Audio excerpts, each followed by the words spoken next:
Buenos días, soy Carolina Herrera del grado 12. Antes de iniciar, definiré el concepto de la elipse. La elipse es el lugar geométrico de los puntos, cuya suma de distancias a dos puntos fijos es constante. Los puntos fijos se llaman focos. Dicho esto, los materiales que va a necesitar para realizar este trabajo son 1/8 de cartulina, lana o hilo, alfileres, 1/8 de icopor, lápiz y regla. El primer paso es unir el 1/8 de cartulina con el 1/8 de icopor. Después ubico los puntos fijos llamados focos. Estos los podemos colocar donde queramos.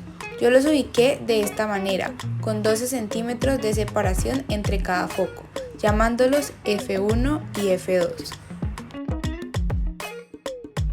Luego voy a necesitar la lana. La mía mide aproximadamente unos 20 centímetros.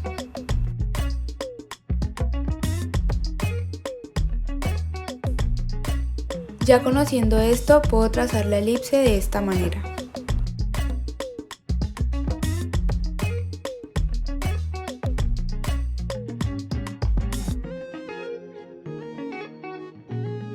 Se le llama elipse porque cualquiera de estos puntos, por ejemplo, si selecciono este punto y trazo una línea hacia un foco y hacia el otro foco, no importa cuánto midan. En este caso, en el ejemplo, miden más o menos unos 20 centímetros, entonces la suma de la distancia F2 y la distancia F1 da los 20 centímetros. Y a estas dos líneas se les llaman radios vectores. Para mencionar los demás elementos de la elipse, voy a trazar una recta que pase por los focos. Esa recta se llama eje focal. Además, entre los dos focos yo puedo buscar cuál es el centro. Por ejemplo, aquí la distancia entre los dos focos es 12 centímetros. Entonces el centro de los dos focos sería 6 y ese va a ser el centro de la elipse. Después voy a trazar una línea vertical la cual es perpendicular al eje focal. Y lo hago porque esa también divide a la elipse en dos partes iguales. Ahora, este punto que pasa por el eje focal y toca la elipse se llama vértice. Estos de acá también pueden ser vértices, pero como se logra observar, hay dos vértices más lejanos y más cercanos. La distancia entre el vértice y el centro se llama A. Por lo tanto, la distancia entre el vértice 1 y el vértice 2 es 2A y se llama eje mayor.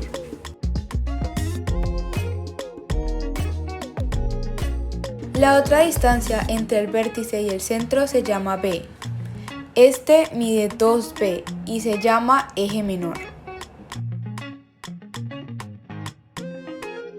Por último, la distancia entre el centro y el foco se llama C.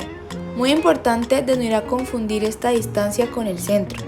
Entonces, la distancia de un foco a otro es una BC más otra BC, es decir, que mide 2C esta distancia. Ahora voy a situar los dos alfileres en los dos vértices, no en los dos focos. Y vamos a ver que la distancia va a ser la misma y la lana queda templada.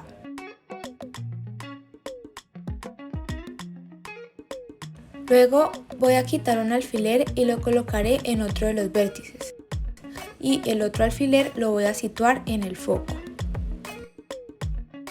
Recordemos que la lana mide, según el ejemplo, 20 centímetros. Pero si hablamos de las letras que estamos ubicando, la lana mide 2A. O sea que la mitad de la lana va a medir A. Además, observemos que si yo ubico la lana desde el foco y en este punto que es un vértice, al darle la vuelta queda exacta la lana. Esto nos corrobora que la distancia entre este vértice desde uno de los puntos extremos del eje menor y el foco también miden lo mismo.